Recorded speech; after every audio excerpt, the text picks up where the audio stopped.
साक्षी recording studio भक्तिया करै छिया पूजा सुबह शाम हे पास करै होलै छिया तोर नाम हे करै छिया पूजा सुबह शाम हे पास करै होलै छिया तोर नाम हे तोर नाम हे तोर नाम हे बिना वाली माँ करै छिया पूजा सुबह शाम हे पास करै होलै छिया तोर नाम हे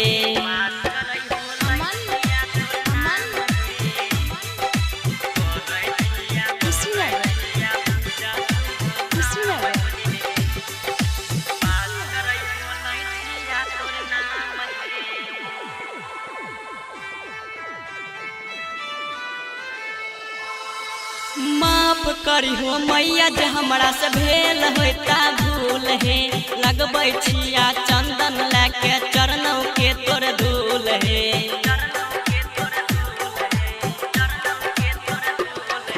माफ करी हो मैया जे हमरा से भेल होता भूल हे लगबै छिया चंदन लेके चरणों के तोर धूल हे बात लीह मैया हमर मान हे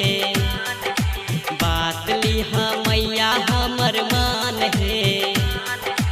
पास करै होलै छिया तोर नाम हे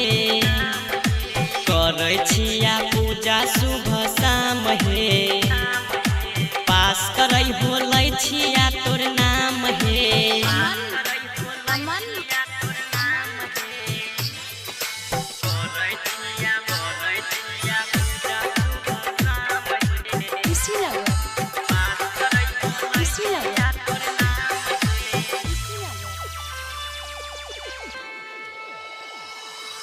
विद्या के देवी छहो माई सरस्वती अहाँ के कृपा से चलैया सबके मती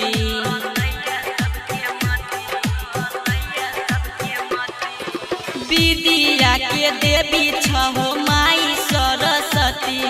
अहाँ के कृपा से चलैया सबके मती सफल करी हो मैया हमर काम हे सफल करी हो मैया हमर काम हे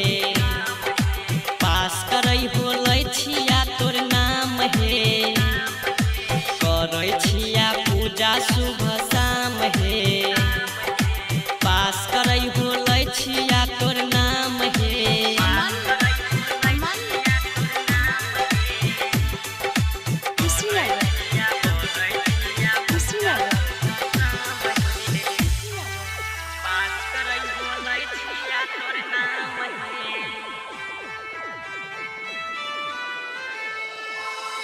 सुना बैठा यारती मैया बालक तोहर चंदन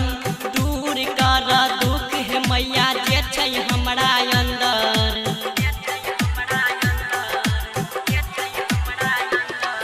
सुना बैठा यारती मैया बालक तोहर चंदन